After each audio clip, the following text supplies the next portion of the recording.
What do you think most people misunderstand about stress? Yeah, the findings that I think are overlooked tremendously are the following experiment. There's an experiment in animals where a rat is given the opportunity to run on a treadmill, and rats and rodents of all kinds love running on treadmills. You know, there are these interesting. We'll see who catches this fly first. Yeah, I'm ready, man. Yeah, I think there's even a study from Hoppy Hofstra's lab at Harvard that showed that if you put running wheels in fields, that rodents will run there in the middle of the night and run on them. That's how insanely obsessed with running. They're just energetic. They want to go. There's something rewarding about it for them. But in any event, it lowers their blood pressure. It leads to improvements in a number of metrics that you expect. And you see the same thing in humans, right? Who run on a treadmill or run outdoors or swim, cardiovascular exercise. Okay. Well, Sapolsky, and I love to talk about an experiment where they took two different cages with animals. One is running voluntarily, but then that running wheel is tethered to a running wheel in another cage that encloses an animal, forces it to run every time the other one runs. So forced exercise versus voluntary exercise. And the takeaway is very straightforward. Voluntary exercise leads to all sorts of improvements in health metrics, resting heart rate, blood pressure, blood glucose, resting blood glucose, et cetera, waking blood glucose. The animal that's forced to exercise, you see the opposite.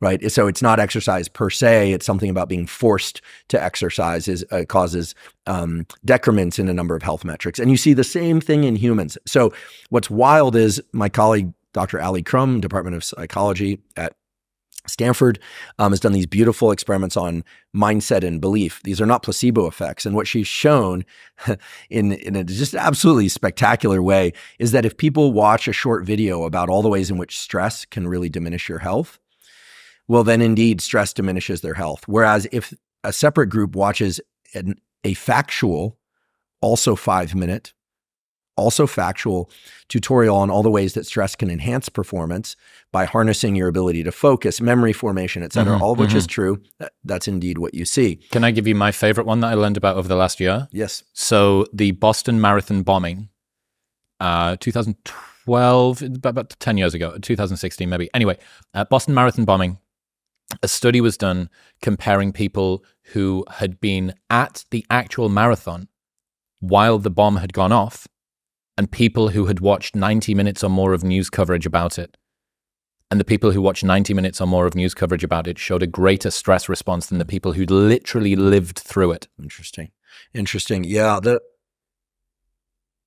The mindset and belief effects are absolutely extraordinary and very real, right? I mean, I think, recently I've been reading and researching a lot about and did a podcast on tenacity and willpower. And there was this idea early on from Baumeister and colleagues that willpower is a limited resource. Some of that ego depletion? Ego depletion. Yes. It was controversial. They showed that, replenishing glucose in between hard tasks could restore willpower. They showed that was it juries or judges that were low in blood glucose were more likely to give harsher sentences, stuff like this? Yeah, it sort of wicked out to a number of naturalistic situations, and it made good sense. And then my colleague Carol Dweck, also in the psychology department at Stanford, most famously known for her work on growth mindset, did an experiment in which they essentially asked whether or not tenacity and willpower are limited in terms of being some sort of resource, and also whether or not it was somehow linked to glucose availability, fuel in the brain and body, and found that if people thought or were told that willpower was a limited resource, that's indeed what they observed experimentally. But that if they were taught or were told that willpower is unlimited and divorced from glucose levels, well, then that's exactly what you saw. You're saying that learning about ego depletion and believing that willpower is a limited resource is an information hazard that is self-fulfilling. Potentially. Now, Baumeister, showed himself to be, pretty determined and countered the Dweck counter by showing that if there's a hard task followed by a hard task, then your beliefs about willpower can impact your performance on the second task. So aka Dweck is right. But that if you have a hard task, and then another hard task, so back to back to back tasks or more, which is a lot of what life is like, well, then it seems that the willpower is a limited resource, and glucose supporting willpower theory holds up a bit better.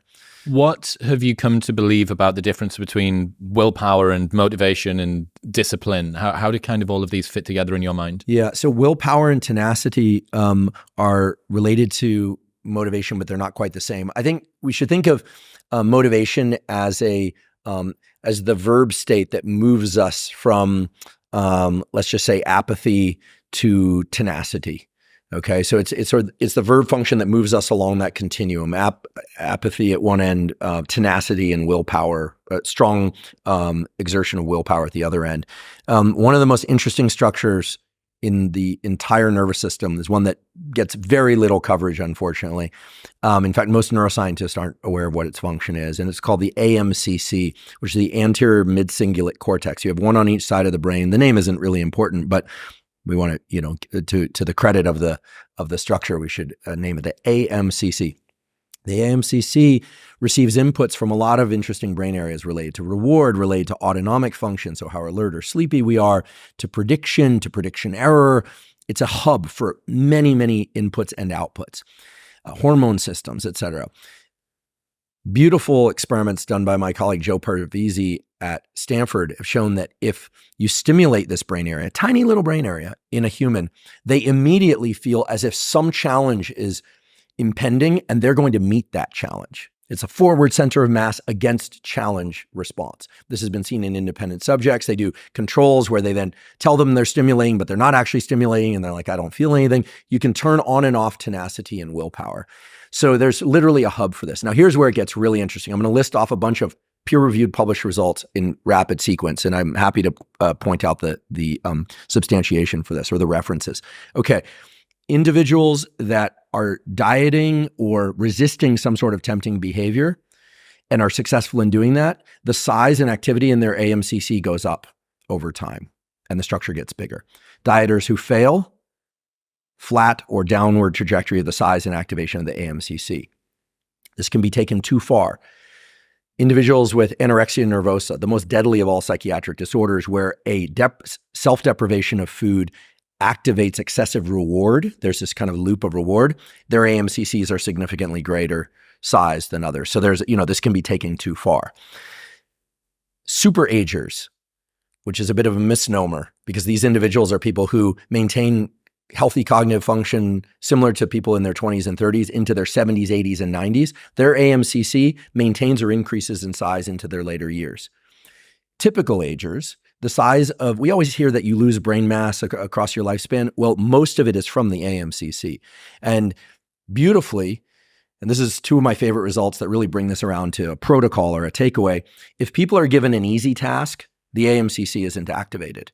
If they're given a hard task, in particular a hard task, physical or cognitive, that they really don't want to do, the AMCC levels of activity go through the roof. And here's what's really cool.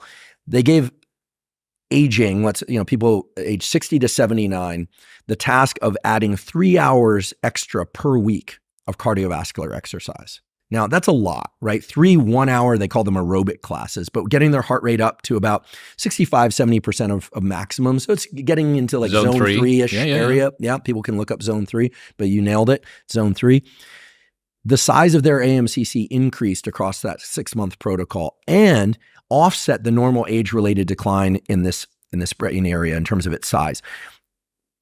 The theory that's starting to emerge is that the AMCC isn't just about tenacity and willpower to push through hard things, that it may actually be related to one's will to live, one's will to continue living. And I think these are some of the most important results. By the way, I didn't participate in any of the research that I just described. I spent a lot of time with that literature, but I think it's so important. I mean, we hear about the amygdala, the hippocampus, the prefrontal cortex, all very important brain structures.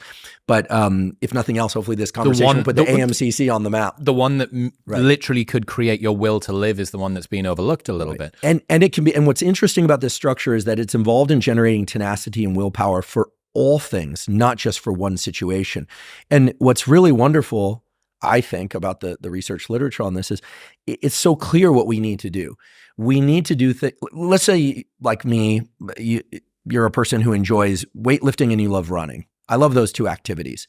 Well, guess what? Those activities, even if they're hard, like a hard run that I'm really enjoying, or some hard sets in the gym, not going to increase the size or activity of the AMCC. People love to over romanticize the utility of those final 2 reps. Sure, okay, pushing to failure, great. Running hard till your lungs burn, great. But if you enjoy that, you're not increasing your amount of tenacity and willpower, at least according to the research data. What's going to do it is doing something what I call micro sucks or macro sucks. And so micro sucks could be all the little things that you don't want to do during the day. Macro sucks could be the larger things. But of course, you don't want to do things that are going to damage you psychologically or physically. Of course. But everyone, I believe, would benefit from picking a few micro sucks. What are some of your micro sucks or macro sucks that you could sprinkle throughout the day? Okay, so on a household maintenance level, I maintain a very clean home. I'm constantly throwing things away as well. But there are a few things, like once I exceed a certain number of dishes in the sink, it becomes this, okay, I'll load the dishwasher later type thing. Like a micro suck for me would be like, especially if something's been in there for a while and it's kind of gross and then you got to like work through it. And of course I try and put each dish away as I, dirty them up. But so little things, the things like I really don't want to deal with that right now. That's the kind of thing, those harder tasks where you have to breach some barrier, some resistance to put it into, Stephen Pressfield language or our friend David Goggins, right? This idea that one has to callous the mind. I mean, David said that, right? He's probably got an hypertrophied AMCC that's bigger than most people's. Probably. And the beauty of having an AMCC that's highly available for activation is that, through the micro and the macro sucks of the day, you have this thing, it's like an engine that you can devote to other things. So then you can devote the AMCC to other endeavors. I have this thing I called email anxiety, and it's when my unread inbox reaches 3 figures or more. And that's when it kind of follows me around like a poltergeist throughout the day. And that absolutely, for me, that's probably a macro suck. To get through that, it's probably 3 to 4 hours. A lot of it's scheduling. When's this guest coming on? I need to speak to this partner. We got blah, blah, blah. So yeah, I feel that.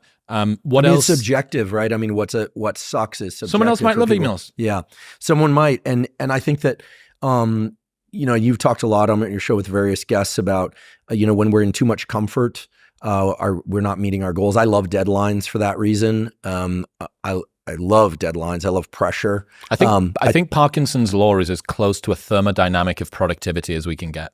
Do you know what I mean? Like when you have a deadline, you will meet it. Right. If you do not have a deadline, you will manana until forever. That's right. And some people, I think, preload the deadline by procrastinating, and then that's what gets their activation energy to a level where they can engage. So I've started thinking about this a lot lately. I love running, but it's interesting. I like to finish at my driveway, and I live on a hill. And actually, this morning I was out for a run, and the gate at the end of the cul-de-sac is my sort of designated stop point. So it actually sucked to do the last 20 meters this morning. So there I probably got a little bit of AMCC activation because everything was, the number of negotiations I went through when I turned up my street at the end of this run, whether or not I was going to run this extra 20 meters was ridiculous. I mean, the human brain, struggling to not do this extra 20 meters. It was so silly. So it's gotta hurt a little bit. Again, you don't want to damage yourself, but I think in the context of, for instance, cognitive learning, getting to the point where you finish something and then forcing yourself to do one little extra bit there at the end. Yeah. So, I'm not looking for any credit for it, but I want to be very clear that the scientific literature doesn't call these things microsucks. I call them microsucks. Yeah. And I sort of put that out there just to make it clear as to what we're referring to. Do you know Nick Bear? I don't. In Austin, he's an athlete and supplement company owner. Yeah. Like he's a hybrid athlete. A larger guy, but he runs really fast. Does bodybuilding shows, does powerlifting, also runs. To be clear, I know that large guys run fast, but typically they don't run fast for 20 miles. Correct. And he does. That's accurate. Yeah. His little catchphrase is "Go one more," and it's interesting. What you're saying here is it's not just about the completion of the thing that you're doing, because a lot of the time, the thing that you choose to do, even the thing that's difficult, is done under your own volition. Mm-hmm. Don't get me wrong. If you do a difficult CrossFit workout, Fran, whatever, 21-15-9 of thrusters and pull-ups, it is awful. It's hell, right? There's literally a name for what your throat feels like once you finish called Fran cough. that people get from having taken their heart rate as high spasming as that taste of metal in the back of your throat.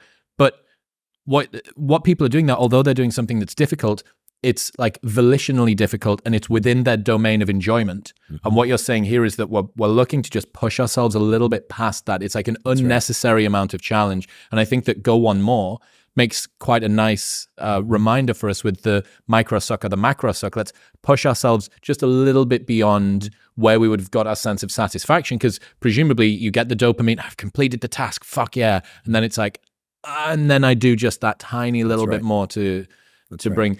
We'll get back to talking to Andrew in 1 minute, but first I need to tell you about Mudwater. Mudwater is a coffee alternative that tastes like chai and cacao had a baby. It's got 4 functional mushrooms, and with only a fraction the caffeine as a cup of coffee, you will get all of the natural energy without the jitters or crash. Each ingredient was added for a purpose: cacao and chai for a hint of coffee and hot chocolate-like flavor, lion's mane for focus, cordyceps to promote natural energy, and both chaga and reishi to support a healthy immune system. Plus, it's Whole30 approved, 100% USDA organic certified, non-GMO, gluten-free, vegan, and kosher. So, if you're looking for a delicious alternative to your morning coffee, this is a great place to start. Right now, you can get $20 off your first order plus a whole box of good stuff, including creamer and a free frother, by going to the link in the description below or heading to mudwtr.com/modernwisdom. That's mudwtr.com/modernwisdom. Thank you very much for tuning in. If you enjoyed that clip with Dr. Huberman, you will love the 3-hour episode that you can watch right here. Go on. Press it.